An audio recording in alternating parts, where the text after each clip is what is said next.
Silence filled the cockpit as David Reed checked his scanner for the third time in 10 minutes. Nothing.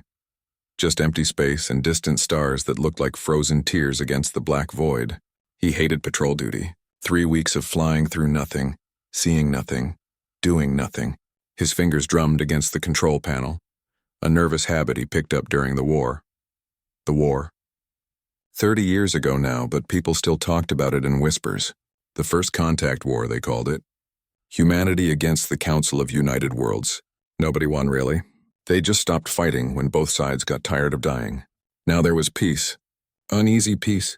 The kind where everyone smiled but kept their weapons loaded. A beep broke the silence. David sat up straight, eyes locked on the scanner. A signal. Faint but definitely there. He adjusted the frequency and the beep grew stronger. A distress call. His hand moved to the communication panel. Unidentified vessel, this is Human Patrol Ship 749. I'm receiving your distress signal. What's your status? Static, then more static. David waited, counting seconds in his head. At 30 seconds, he tried again. Nothing. He plotted a course toward the signal and pushed the throttle forward. His ship hummed as it accelerated, eating up the distance between him and whoever needed help. 20 minutes later, he saw it. A ship, but not a human one. The design was all wrong.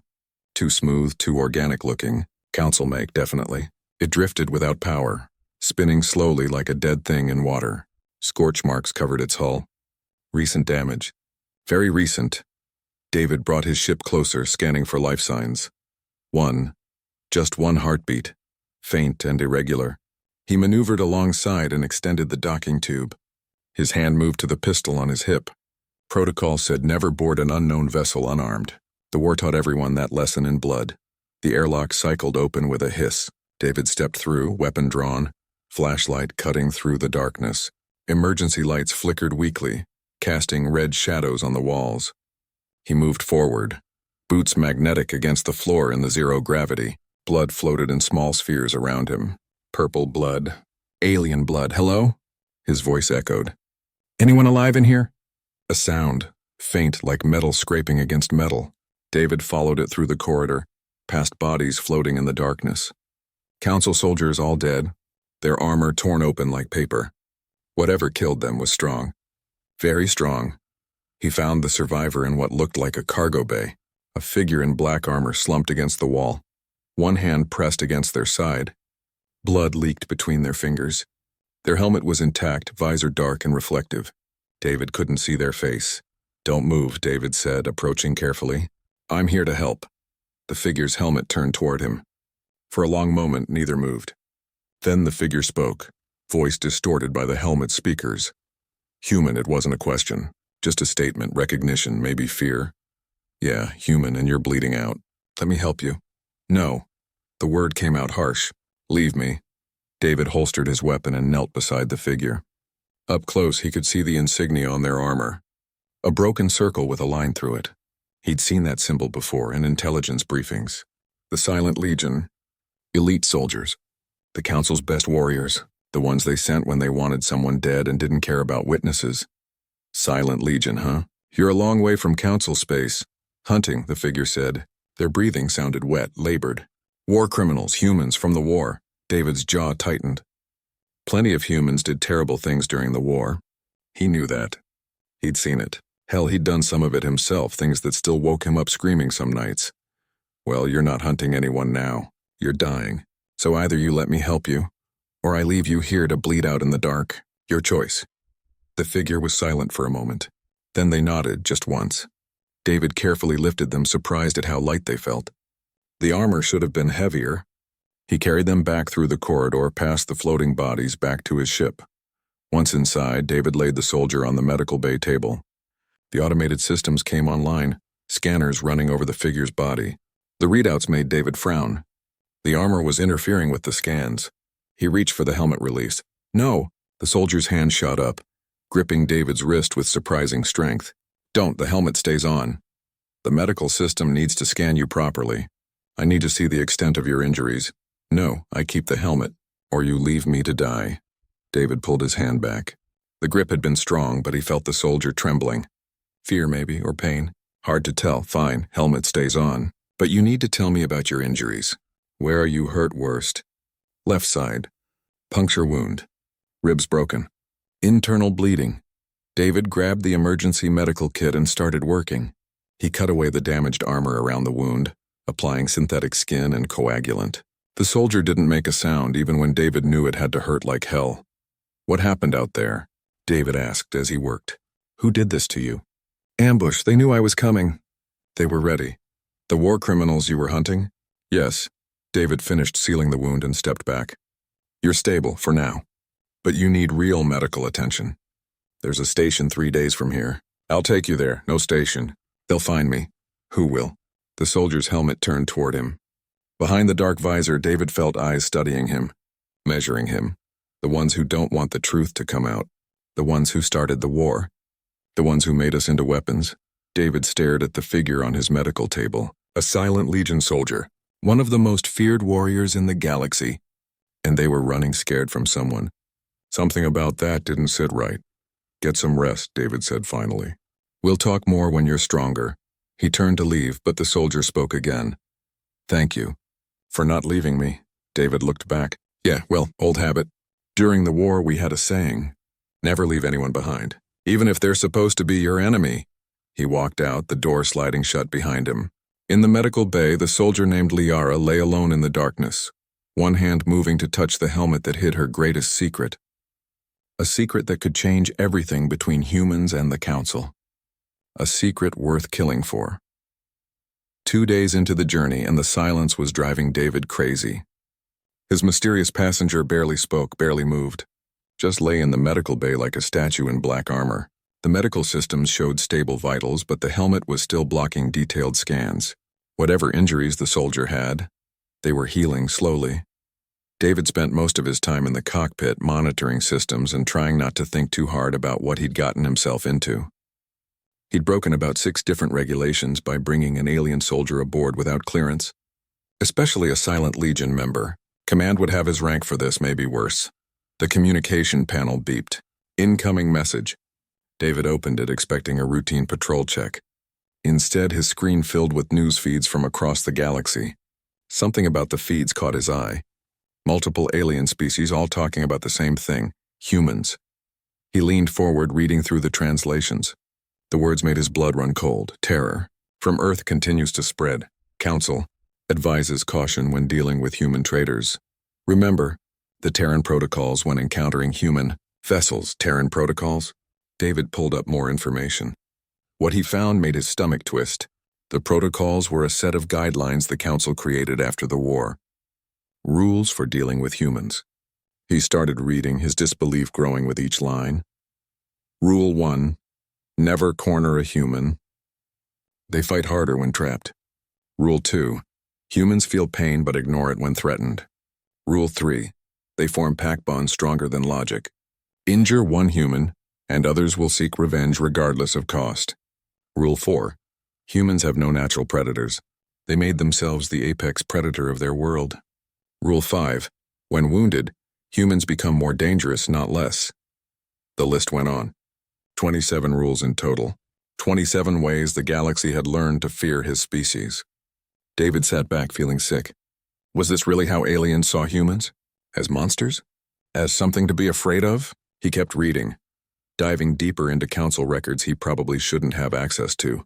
Stories from the war. Accounts from alien survivors. One report made him stop breathing for a moment. The human soldiers don't stop.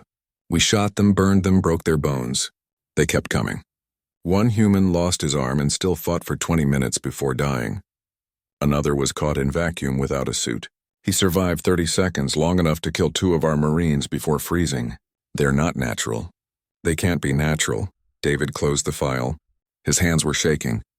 He'd known the war was brutal. He'd been there. But he never thought about how the other side saw it. To them, humans weren't soldiers. They were nightmares. A sound behind him made David spin around. The soldiers stood in the doorway, leaning against the frame for support. Even injured, they moved quietly. Too quietly. Reading about your people? The soldier asked. The voice was clearer now, less distorted. Female, David realized. His passenger was female. Yeah, didn't know the galaxy was so scared of us. Scared? That's putting it mildly. She moved slowly into the cockpit, settling into the co-pilot's seat with a pained grunt. You have no idea what your species represents to the rest of the galaxy. Enlighten me. She was quiet for a moment. When she spoke, her voice carried something David couldn't quite identify. Sadness, maybe, or regret. During the war, my people studied humans, tried to understand what made you so dangerous. Every species in the Council contributed data. Medical records, combat analysis, psychological profiles. The results terrified everyone. And? Humans evolved on a death world, Earth. Do you know what that means? Most species in the galaxy evolved on gentle planets. Moderate gravity, stable climates, limited predators. Earth is chaos. High gravity. Extreme weather. Thousands of species all competing to kill and eat each other. Humans evolved in constant warfare against their own environment. David listened, fascinated despite himself. Your bones are denser than ours. Your muscles stronger. You heal faster. You can eat things that would poison other species. Your endurance is frightening. Other species sprint and tire. Humans just keep going and going. Some human soldiers during the war ran for hours while wearing heavy armor. That's impossible for most species. We're just adapted to Earth, that's all. No, it's more than that. It's your minds. Humans are pack hunters. You coordinate instinctively. You sacrifice yourselves for strangers if you consider them part of your pack. Most species don't understand that. We fight for territory, for resources, for breeding rights. You fight for ideas, for concepts, for each other. She paused, and David heard something like a laugh through the helmet speakers, but it sounded bitter. During the war, we captured a human soldier. Command wanted to interrogate him. Learn your tactics. They tortured him for 3 days. He never broke. Never gave them anything. On the 4th day, he somehow freed himself, killed 6 guards, and died trying to destroy the facility's computer core. With his bare hands, because he didn't want us to have information that might hurt other humans he'd never even met. David felt his throat tighten. He knew that story. Everyone in the human military knew it. Private Robert Chen. They gave him a medal posthumously. David had been at the ceremony. The council realized something after that. The soldier continued. They couldn't break humans.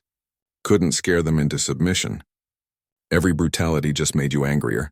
Every loss made you more determined. So they stopped trying to beat you and agreed to peace, because the alternative was mutual extinction. If they're so scared of us, why were you hunting human war criminals? The soldier's helmet turned toward him. Because some humans did terrible things during the war.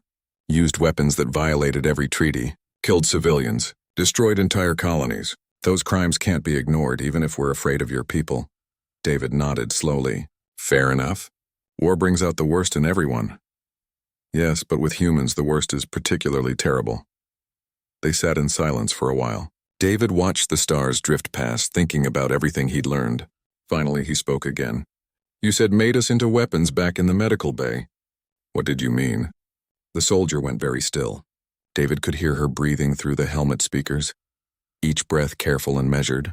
I can't tell you that. Can't or won't. Both, it's classified. Council secret. If I told you, it would restart the war. That serious? That's serious. David studied her, trying to see past the dark visor. You're running from something. Not just the war criminals you were hunting. Someone wants you dead. The secret you're carrying, it's why they want you silent. Isn't it? She didn't answer, but David could see her hands tightening on the armrests. Fear. Definitely fear.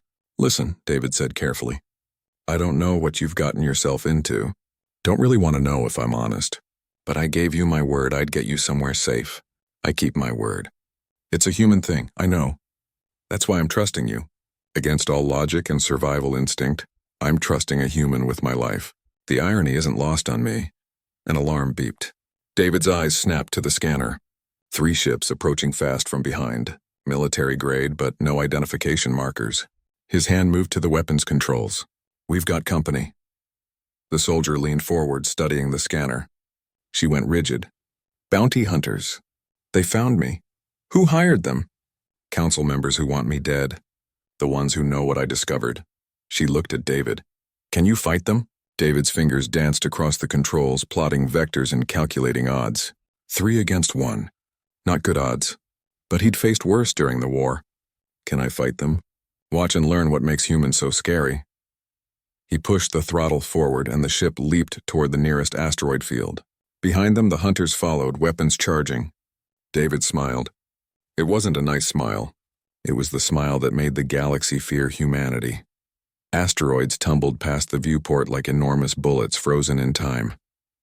David twisted the ship sideways, missing one chunk of rock by meters. Behind him, the 3 hunter ships followed, their weapons lighting up the darkness with orange pulses.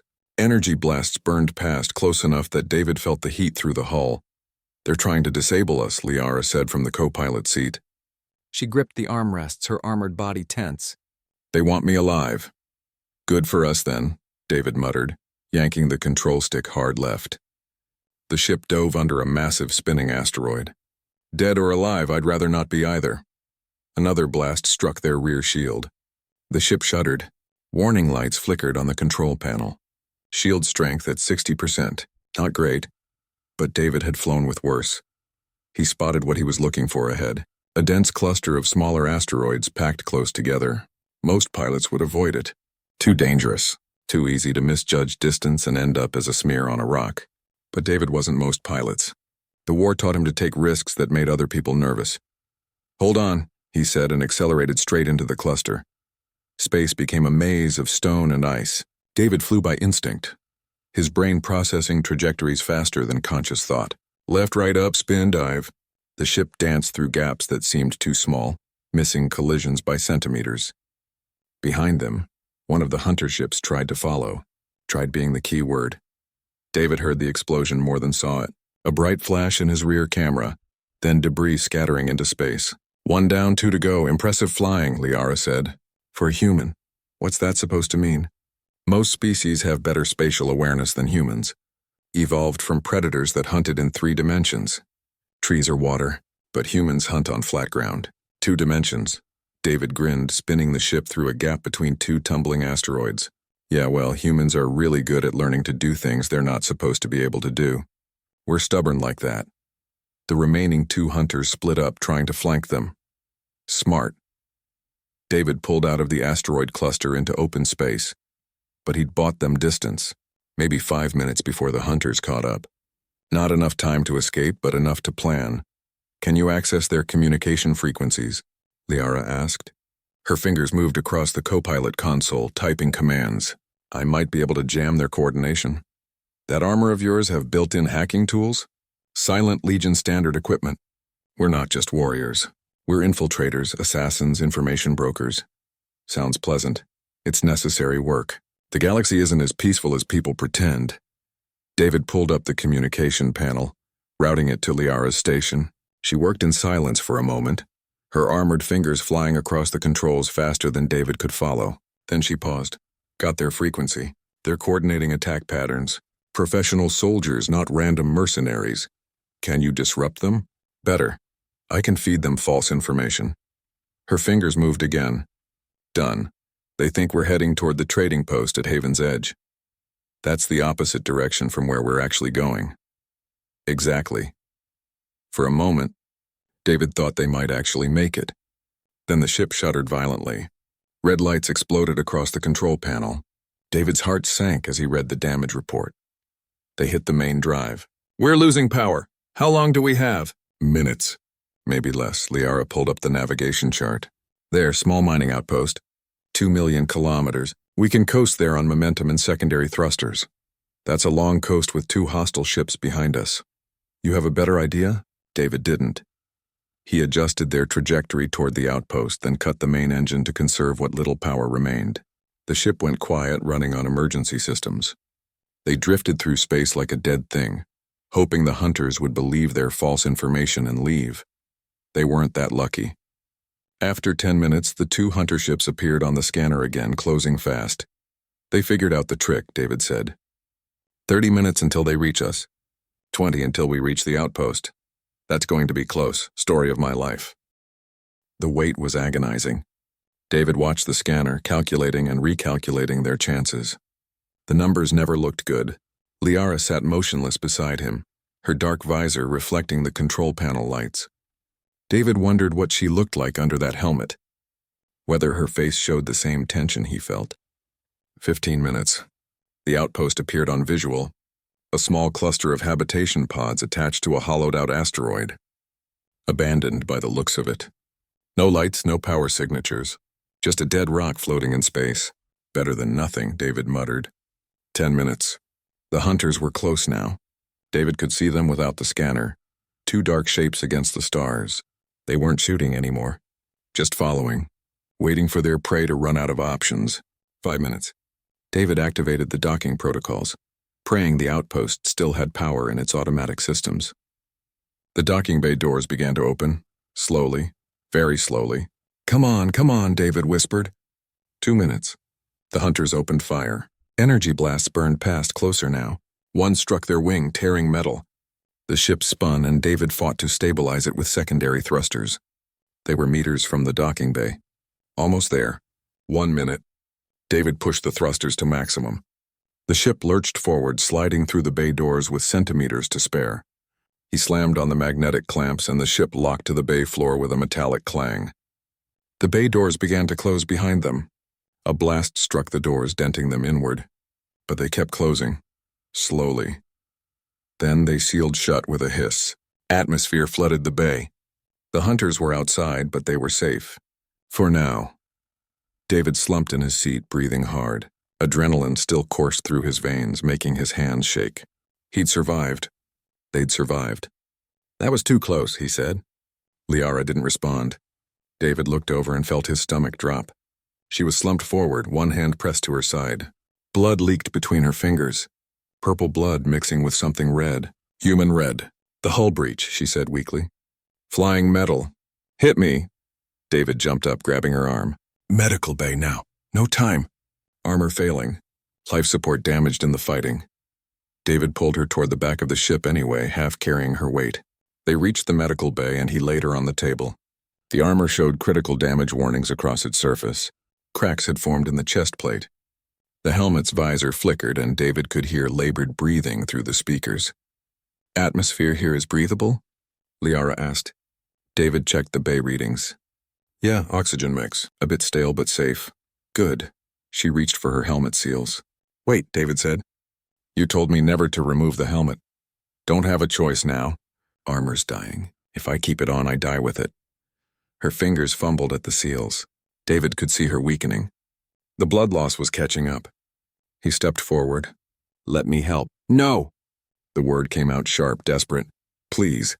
Please don't unveil me. But David could see her dying. The armor was failing completely now. Power indicators going dark one by one. In seconds, it would be just dead weight, cutting off her air supply. He made a decision. The kind of decision humans make when someone's dying in front of them. I'm sorry, he said and reached for the helmet release. Liara tried to push his hands away, but she was too weak. The seals hissed. The helmet came free. David lifted it away, ready to see an alien face. Ready for anything. What he saw made him freeze. Made his mind go blank with shock. The face looking back at him was human. Scarred, burned, rebuilt with metal implants and synthetic skin. But human. A woman's face, maybe 30 years old. Brown eyes wide with fear and shame.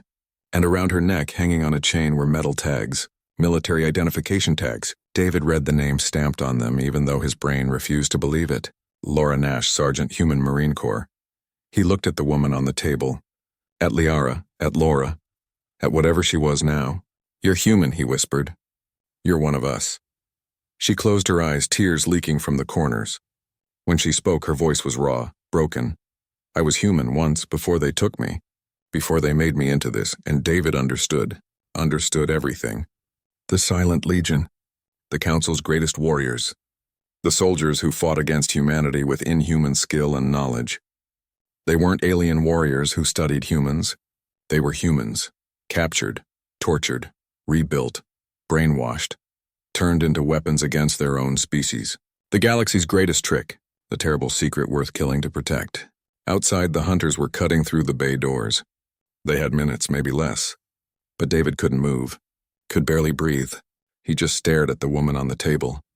At what they'd done to her. At what they'd done to his own kind. The sound of cutting tools echoed through the outpost. The hunters were working on the bay doors, and by the sound of it, they'd be through in minutes. But David couldn't look away from the woman on the medical table. Couldn't process what he was seeing. Laura Nash. He knew that name. Everyone in the military knew that name. She'd been declared killed in action 28 years ago during the Battle of Ross Station. Missing and presumed dead, a hero. They named a ship after her. How? David finally managed to speak.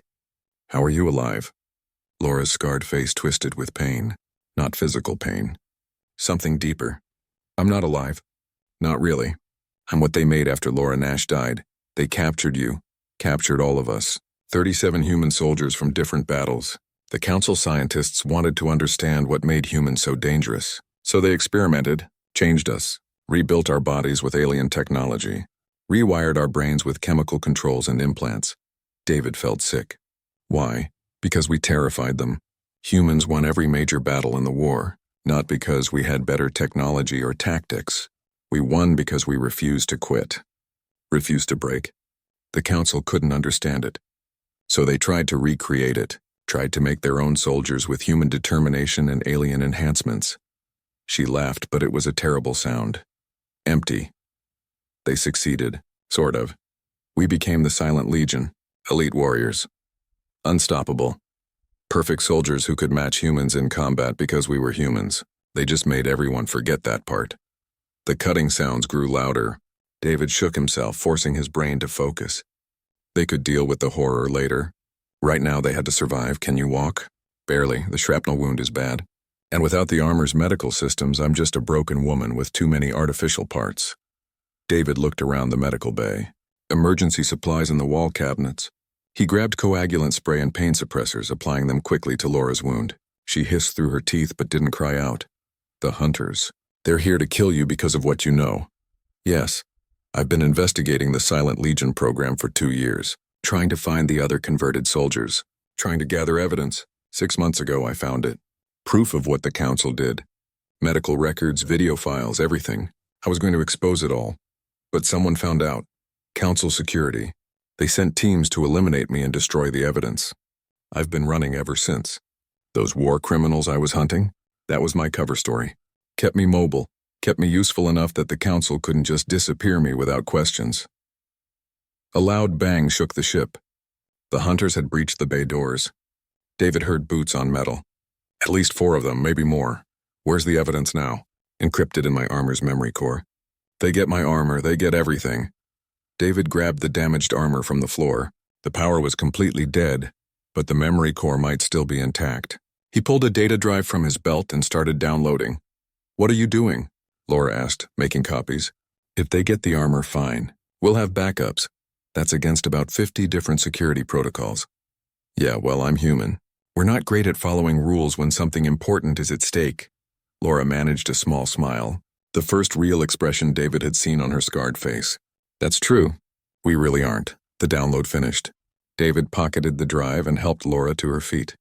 She swayed and he caught her. Up close, he could see the extent of what they'd done to her.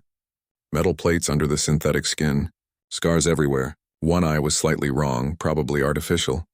She'd been beautiful once, he thought, before they destroyed her and rebuilt her into something else. There's an access tunnel behind the medical bay, Laura said. Leads deeper into the outpost.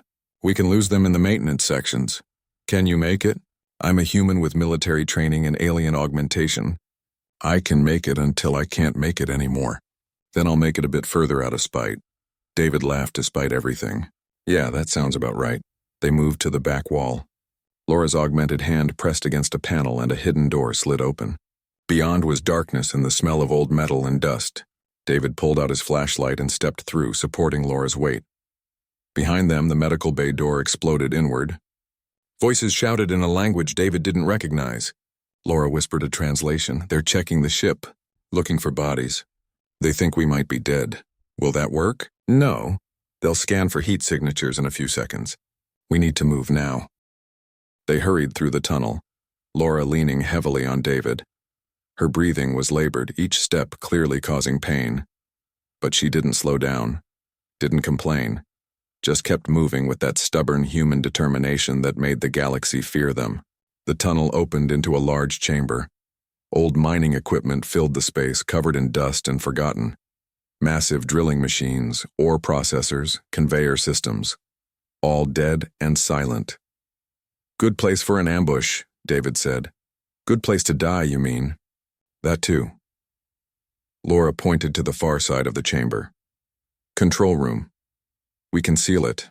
Buy some time. They made it halfway across when the hunters entered behind them. 4 figures in combat armor, weapons raised. Not human armor. Something sleeker, more advanced. Energy weapons that hummed with ready power. The lead hunter spoke, his voice amplified by his helmet. The words were alien, but the meaning was clear. Surrender or die. Laura straightened, pulling away from David's support. She stood on her own, swaying but upright. When she spoke, her voice carried across the chamber with unexpected strength. I am Silent Legion. You're making a mistake. The lead hunter laughed. You were Silent Legion. Now you're a traitor. You have information that threatens the Council. Hand over the memory core and we'll make your death quick. And my friend? Human? He dies too. Witnesses are inconvenient. David felt the familiar cold clarity that came before combat. The same feeling from the war. Time seemed to slow. His mind cataloged everything. 4 enemies, energy weapons, superior armor. He and Laura were outgunned and she was wounded. The tactical situation was terrible. But humans didn't need good tactical situations. They just needed a reason to fight. Laura, David said quietly. Can you operate any of this mining equipment? Her damaged eyes flickered to the machinery around them. Even scarred and rebuilt, her military mind was still sharp. She saw what he was thinking. Maybe. If the main power core still has charge. But it would take minutes to boot up. I'll buy you minutes. David, you'll die. Maybe. But better to die fighting than give up. That's the human way, right?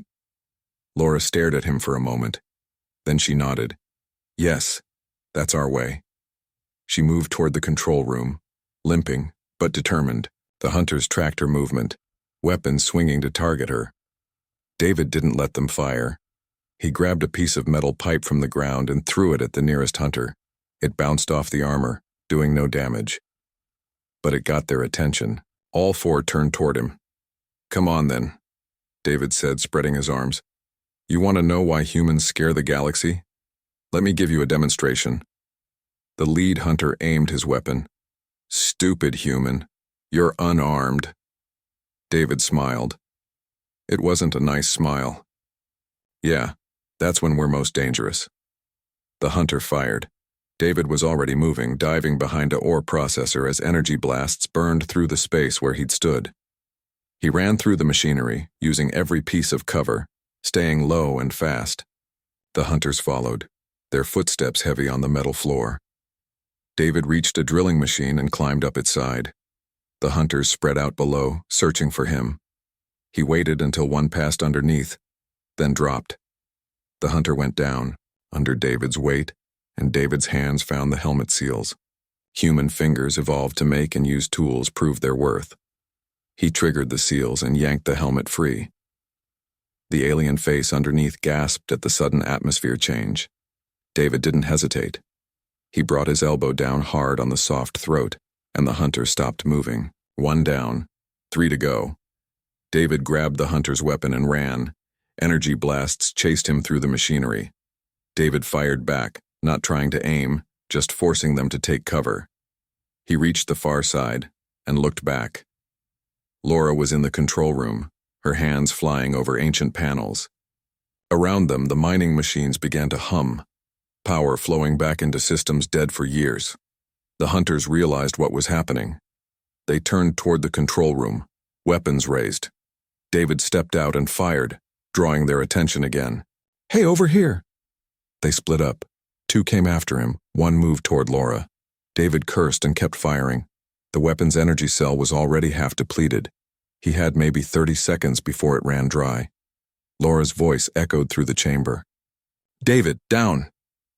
He dropped flat. A massive drilling arm swung overhead, its diamond-tipped head spinning with deadly speed. It caught the 2 hunters chasing David and sent them flying like toys. They hit the far wall with sickening crunches, and didn't move. The last hunter reached the control room. David saw him raise his weapon, saw Laura through the window. No time to think. Just act. He threw the empty weapon like a spear. It struck the hunter's arm, spoiling his aim. The shot went wide, burning through the control room wall but missing Laura. David sprinted toward them. The hunter turned, bringing his weapon around. Too slow. David tackled him and they went down hard. They fought on the floor, grappling, neither able to get leverage.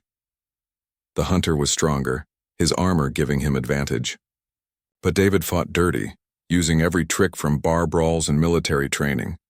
Fingers in the eye slots, knees to vulnerable joints, headbutts that left both of them dazed. Laura limped from the control room, blood soaking through her makeshift bandages. She picked up a piece of metal debris, heavy and sharp. She brought it down on the hunter's helmet with all her remaining strength. Once, twice, 3 times. The helmet cracked. The hunter went still. Silence filled the chamber except for their ragged breathing. David rolled onto his back, staring at the ceiling.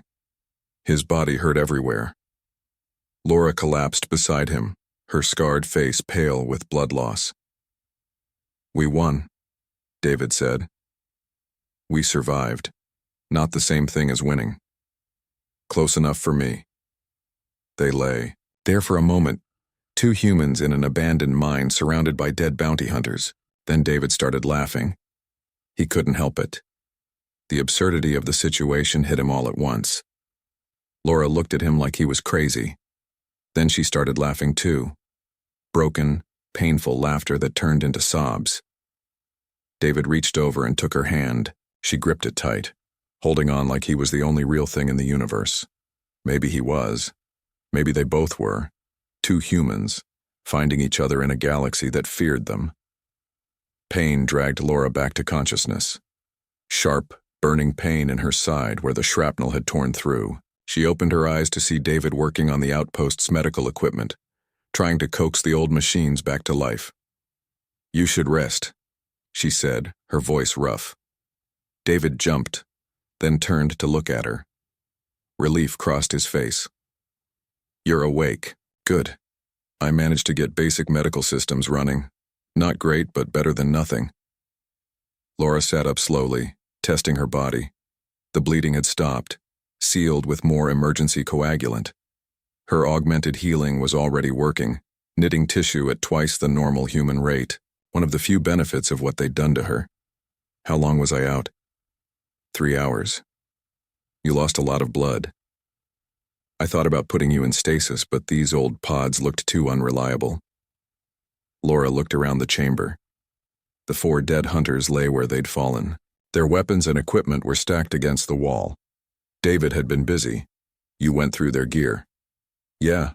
Found some interesting things. Communication logs, mostly. Want to know who hired them?" "Council security, I assume." "Partly, but the payment came from someone else. Someone high up. Council Representative Adrian Gray." Laura felt her blood go cold. Gray was one of the most powerful members of the council. He represented 3 different species and had influence across dozens of systems. If he was involved in covering up the Silent Legion program, that meant the conspiracy went deeper than she'd thought. "He's protected by layers of security and legal immunity," Laura said. "We can't touch him." "Maybe not directly. But these hunters sent their data back to a relay station. If we can get there, we might find more evidence, more names." Laura studied David, this human pilot who'd risked everything for her. "Why are you doing this? You could have left me when you found out what I was. Could have turned me over to human authorities. Instead, you're talking about going after council officials." David was quiet for a moment. When he spoke, his voice was hard. "During the war, I did things I'm not proud of. Followed orders that made me sick. Killed people who were just defending their homes. I told myself it was necessary. That war made everything gray and complicated." He looked at her directly. "But this? What they did to you and the others? That's not gray. That's pure black. Taking prisoners, torturing them, erasing who they were and making them into weapons. That's evil. Simple as that. And I might have a lot of regrets, but I'm still human enough to fight evil when I see it. Laura felt something break inside her. Some wall she'd built to survive, to function as the thing they'd made her. Tears came, hot and unexpected. She'd cried more in the past few days than in the 28 years since her capture. I remember pieces, she said quietly, of who I was. Laura Nash, Sergeant. I had a brother, parents, a dog named Riley. I loved old Earth music and bad coffee, but those memories feel like they belong to someone else. Someone who died a long time ago. You're still her. They changed your body, messed with your brain, but you're still Laura. Still human. That's why you've been investigating, trying to expose the truth. A weapon doesn't do that, a human does that. Laura wiped her eyes, smearing the tears across her scarred face. There are others. 36 more converted soldiers scattered across council space. Most of them don't remember their human lives at all. The conditioning worked better on them. Can we find them? Maybe. I tracked down 3 others who showed signs of breaking their programming.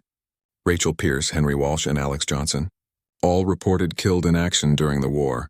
All currently serving as Silent Legion operatives. David moved to the communication console. These hunters had access to Silent Legion databases.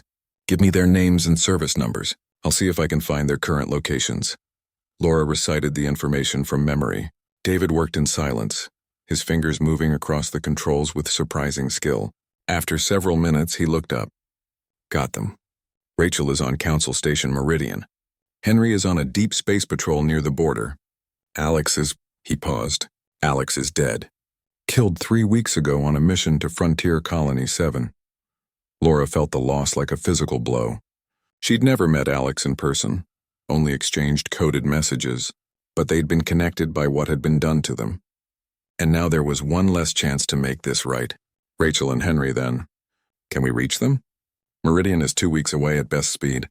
Henry's patrol route brings him near Outpost Haven's Edge in 5 days. That's closer.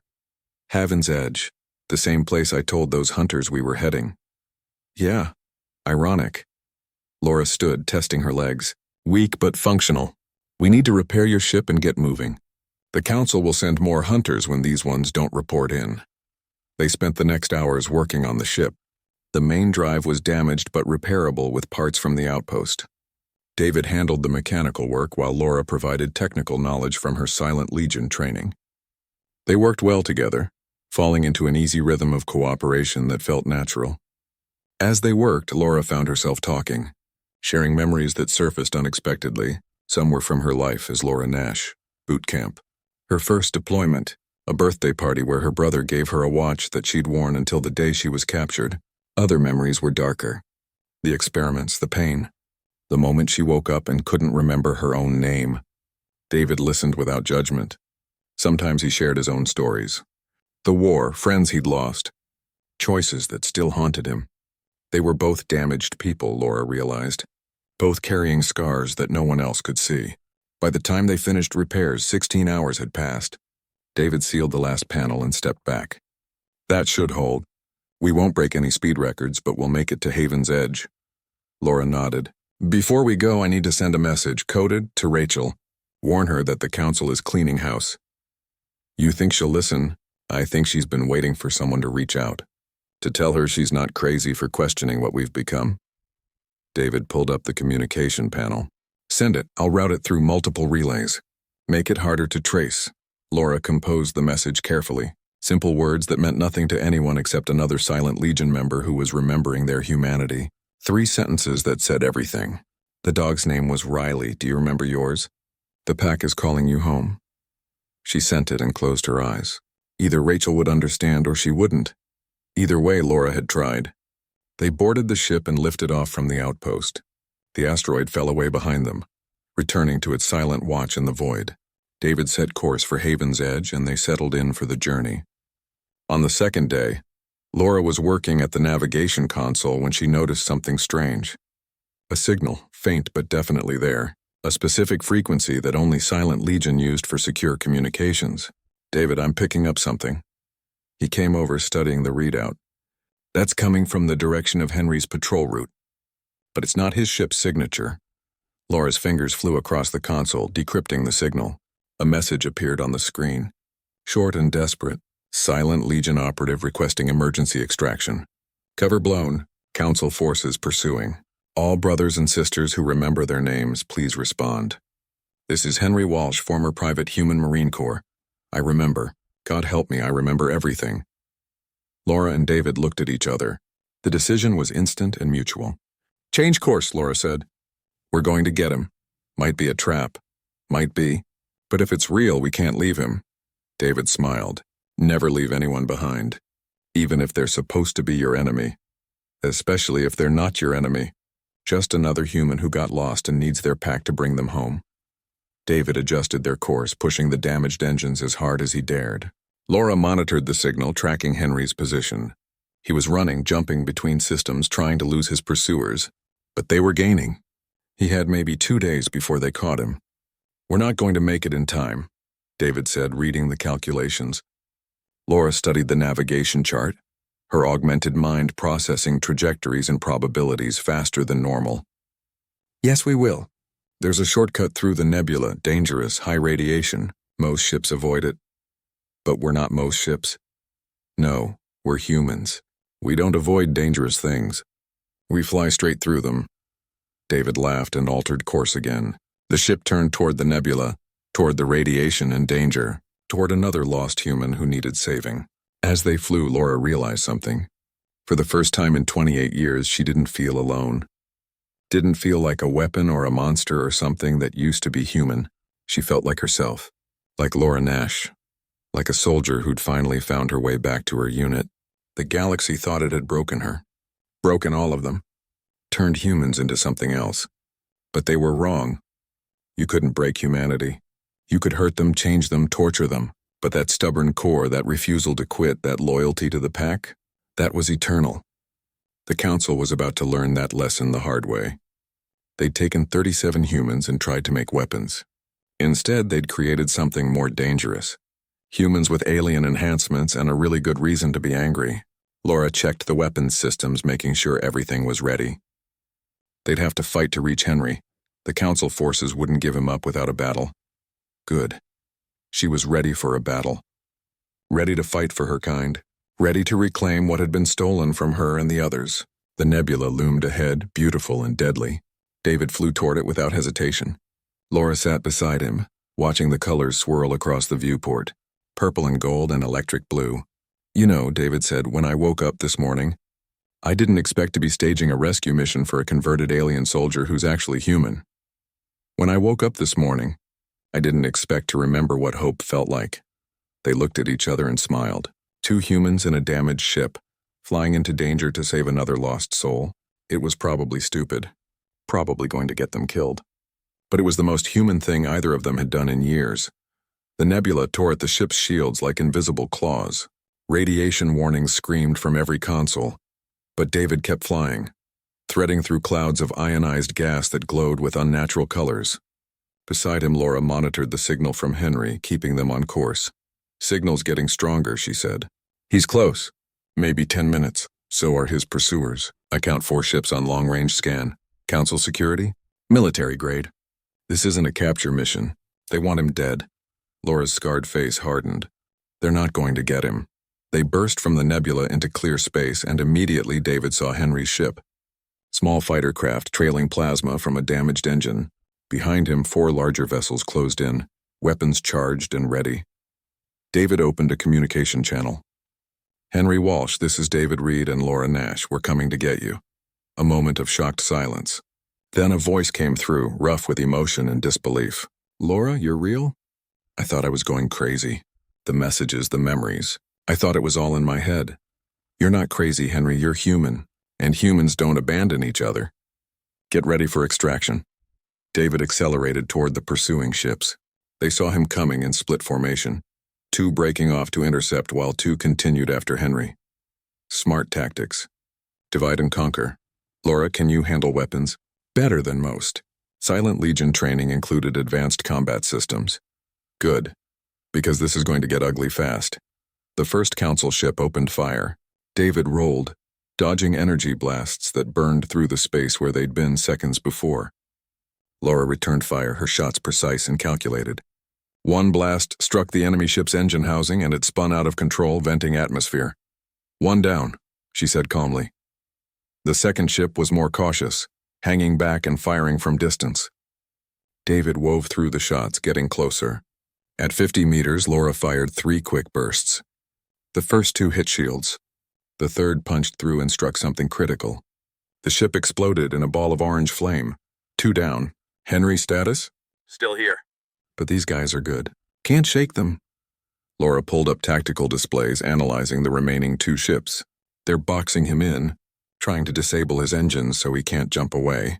David, we need to get between them and Henry. Working on it. David pushed the damaged engines harder than he should have. Warning lights flashed, but he ignored them. They closed the distance, coming up behind the 2 council ships. But before they could fire, both enemy vessels peeled off, splitting in opposite directions. They know we're here, Laura said. Changing tactics. One ship came around fast, firing at David from the side. The other continued after Henry, its weapons locking onto his failing shields. Laura had to choose. Defend their ship or save Henry. She didn't hesitate. She swiveled their weapons toward Henry's pursuer and fired everything they had. The barrage caught the council ship by surprise, overwhelming its shields and tearing into the hull. It listed sideways, dead in space but intact, which meant Laura couldn't fire at the ship attacking them. Energy blasts hammered their shields. David tried to evade, but the enemy pilot was skilled, staying on them like a shadow. Their shield strength dropped rapidly, 70%, 50-30. Can't shake him, David said through gritted teeth. Then don't let him get close. That's a terrible plan. You have a better one?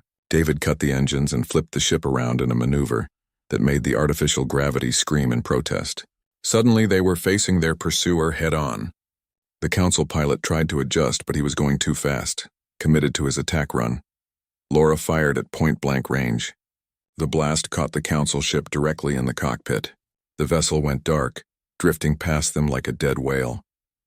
Silence filled the communication channel. Then Henry's voice, shaky but alive. That was the most insane flying I've ever seen. David laughed, the sound edged with adrenaline. Yeah, well, I learned from humans who were trying to kill me. Picked up some tricks. Can you dock with my ship? I don't trust the life support to get me anywhere. Already on it. They brought their ships together, magnetic clamps locking the hulls. Laura went to meet Henry at the airlock while David monitored for more threats. The inner door cycled open and a figure in black armor stepped through. Henry Walsh stood in the corridor, his helmet sealed tight. He was taller than Laura, broader through the shoulders. His armor showed signs of hard use, scorched and dented from recent combat. Laura Nash, he said, his voice filtered through speakers. They told us you were dead, killed by human insurgents 2 years ago. They tell a lot of lies. Are you going to take off your helmet? Henry hesitated. You know what we look like under here. What they did to us, I know. I've seen my own face. But Henry, you're home now.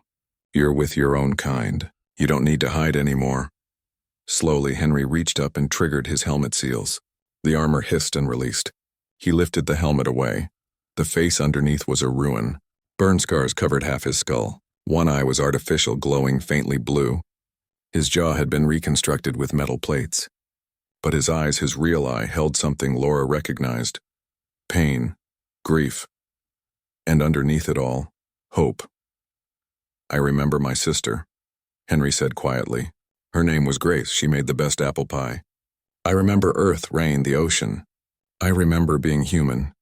Laura stepped forward and pulled him into a hug.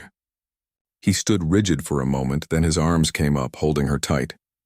They stood there in the corridor, 2 broken soldiers finding comfort in shared humanity. David's voice came through the intercom. Hate to interrupt the reunion, but we've got a problem. That last council ship we disabled, it sent out a distress call before it died. We've got incoming. A lot of incoming. They rushed to the cockpit. David pulled up the scanner and Laura felt her stomach sink. 15 ships, military configuration, approaching fast. They'd be in weapons range in minutes. We can't fight that many, David said. Even if we were at full strength, which we're definitely not. Henry studied the tactical display. We're 3 jumps from Council Station Meridian. If we can get there, we might have a chance. Meridian? That's deep in Council space. We'd be flying into the heart of enemy territory. It's also where Rachel is stationed, and it's where Representative Gray will be. He's scheduled to address the full council assembly in 2 days. Security will be tight, but it's our best chance to expose the truth. Laura looked at David. He's right. We can run, but they'll keep chasing us. Keep sending hunters until we're dead. Or we can take the fight to them. Make them answer for what they've done. David was quiet for a moment. Then he nodded. All right. But if we're doing this, we need a plan. Can't just fly in shooting. I have access codes, Henry said. Silent Legion credentials. They might not have revoked them yet. We can get onto Meridian, but staying alive once we're there is another problem. What about Rachel? Laura asked. Can we contact her? Maybe, but it's risky. If she's still under council control, they'll know we're coming. Laura made a decision. We have to try. She deserves a chance to choose, to remember who she was. She composed another message, similar to the one before but more direct, added their position and a meeting location on Meridian, a maintenance bay in the lower sections rarely used. If Rachel was ready to remember, she'd come. If not, they'd be walking into a trap. She sent the message and turned to the others. Done, now we jump. David plotted the course and they jumped into hyperspace. The pursuing council ships fell away, left behind in normal space. They had maybe an hour head start, maybe less. The journey to Meridian took 6 hours. They used the time to prepare. Henry and Laura went through the ship's equipment, assembling what weapons and gear they could from the salvaged hunter equipment. David worked on uploading Laura's evidence files to multiple secure locations. If they died, at least the truth would survive. As they worked, they talked. Shared memories of Earth, of being human. Henry told them about growing up in Seattle, about his sister's apple pies and summer days at the lake. Laura talked about her brother and the dog named Riley. David shared stories from before the war when he'd been a civilian pilot, flying tourists around Earth's orbital stations. For a few hours, they weren't a soldier, a converted weapon, and a pilot on the run. They were just 3 humans remembering home. Meridian appeared on the view screen, massive and gleaming. The station was 5 kilometers across, housing 50,000 beings from dozens of species.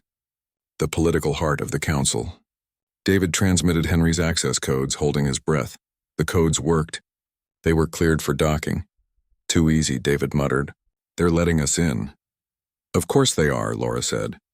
They want us in a controlled environment. Easier to eliminate us and destroy the evidence. So we're flying into a trap. Yes, but it's a trap of our choosing. That gives us some advantage. They docked in the lower levels in a maintenance bay far from the main sections. The station's atmosphere was breathable. Gravity set to Earth standard. Home gravity. Laura hadn't felt it in 28 years. They armed themselves and moved out. The corridors were empty, too empty. Their footsteps echoed on metal floors. Every shadow could hide an enemy. Every corner could be an ambush. The meeting location was 15 minutes away. They moved carefully, checking each intersection, ready for attack. But none came. The silence was worse than combat. At least in a fight, you knew where the enemy was. They reached the maintenance bay, a large open space filled with equipment and spare parts. A single figure waited in the center wearing Silent Legion armor. Rachel? Laura called out. The figure turned, removed her helmet. The face underneath was young, maybe 25. Asian features with surgical scars across her cheek and temple. Her eyes were sharp, intelligent, studying them carefully. Laura Nash, Henry Walsh, the ghosts who remember. Rachel's voice was soft but steady. I got your messages. Thought I was losing my mind. Then I started checking records, old mission reports. Found inconsistencies, gaps in my memory that didn't make sense. You remember Earth? Henry asked. Pieces. A house in California. Parents who taught me piano. A cat named Pepper. I remember enlisting after first contact. Remember my first combat drop, her voice cracked. I remember dying, or thinking I died, then waking up as something else. Laura stepped forward. You're not something else. You're Rachel Pierce, former Lieutenant Human. Everything they did to your body doesn't change that. They'll kill us for this. For remembering. For questioning. Let them try. We're done being their weapons. Done being silent. It's time to speak. Rachel looked at each of them. 3 humans, scarred and changed, but still themselves. Still determined. Still refusing to break. She nodded slowly. Okay, I'm in. What's the plan? David pulled up a schematic of the station on his tablet. Representative Gray is addressing the council in the main assembly hall in 20 hours. Full audience. Representatives from every member species. And it's broadcast live across the entire council network. You want to hijack the broadcast, Rachel said. Exactly. We upload Laura's evidence files directly to the council communication system. Let every species see what their government did. The experiments. The torture. The conversion of human prisoners into weapons. Henry studied the schematic. Security will be massive. We'll never get close to the assembly hall. We don't need to. There's a main communication hub 3 levels below the hall. Less security, but direct access to the broadcast systems. If we can reach it and hold it long enough to upload the files, the truth gets out. How long to upload? Rachel asked. 30 minutes. Maybe 40 for all the files. We'll have every security force on the station coming down on us. Yes. Rachel smiled. It was a warrior's smile. Hard and ready? Good. I've been wanting to shoot at council forces for weeks now. Glad I finally have a good reason. They spent the next hours preparing. David hacked into the station systems, creating false maintenance schedules and routing alarms away from their target area. Laura and Henry assembled explosive charges from equipment in the maintenance bay. Rachel scouted escape routes, memorizing every corridor and access tunnel. When they were ready, they moved. 4 humans walking through the heart of council power, armed and determined. The station's inhabitants passed by, unaware that their whole world was about to change. They reached the communication hub without incident. The door was sealed, requiring high-level clearance. Rachel placed her hand on the scanner. The door hissed open. Inside, rows of servers and communication equipment filled the chamber. David moved to the main console and started the upload. Files began transferring. Medical records, video files of experiments, audio recordings of council officials discussing the program, evidence that couldn't be denied or explained away. 25% uploaded, David said. An alarm shrieked through the station. They'd been discovered. Here they come, Henry said, taking position by the door. The first security team arrived within minutes. 20 armed council soldiers, diverse species, all well-trained. Henry and Rachel met them with precision fire. The Silent Legion training they'd received turned against its makers. Council soldiers fell, unable to match humans who'd been enhanced to fight other humans. 40%, David called out. More security forces arrived. The corridor outside became a killing ground. Laura joined Henry and Rachel, her weapon firing in controlled bursts. They fought as humans had always fought, together, coordinated, refusing to yield. David worked at the console, routing around security blocks and firewalls. Council technicians were trying to stop the upload remotely, but he was better. Human ingenuity and determination against alien technology. 60%. The Council sent heavier forces. Military units with powered armor and energy shields. The kind of soldiers meant to fight wars, not handle security.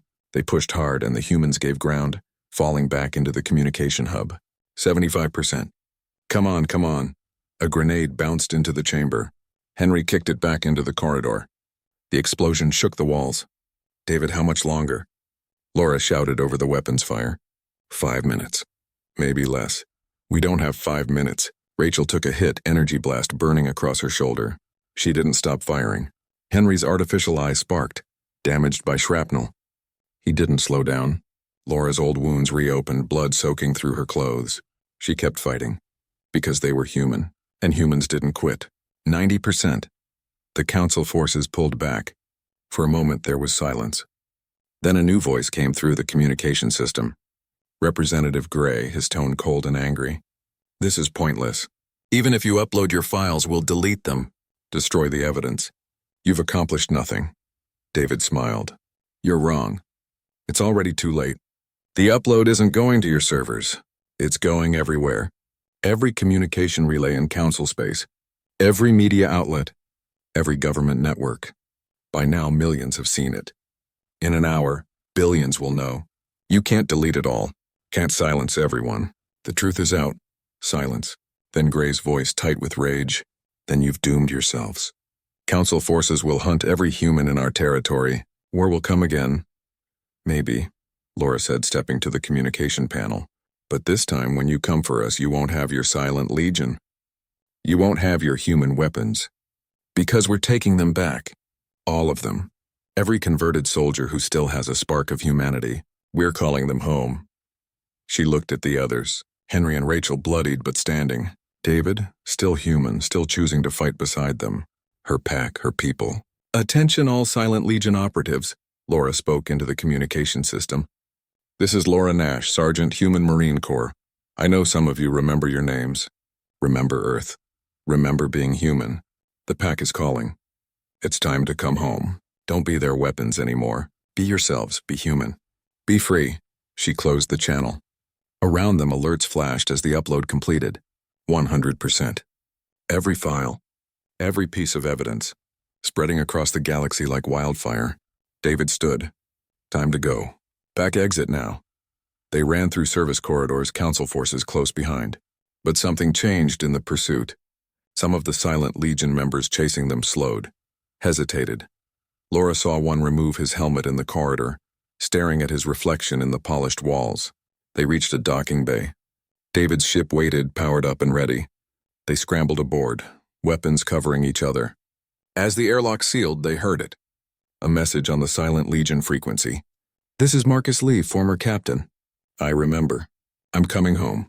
Then another. This is Anna Rodriguez. Former sergeant. I remember. More voices joined. Silent Legion operatives across council space breaking free of their conditioning, remembering their humanity. Coming home. David piloted the ship away from Meridian as council fighters scrambled to intercept. But they were too slow.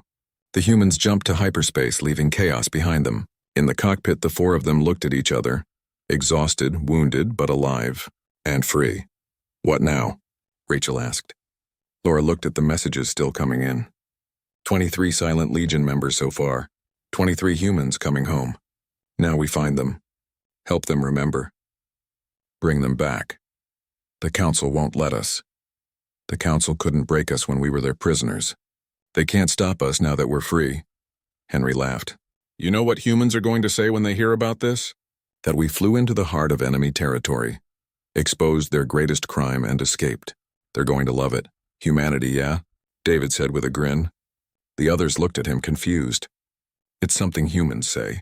Humanity, yeah, when one of us does something impossible, something crazy, something that proves why the galaxy should fear us or respect us or both. Humanity, yeah. Laura felt something warm in her chest. Pride maybe, or hope.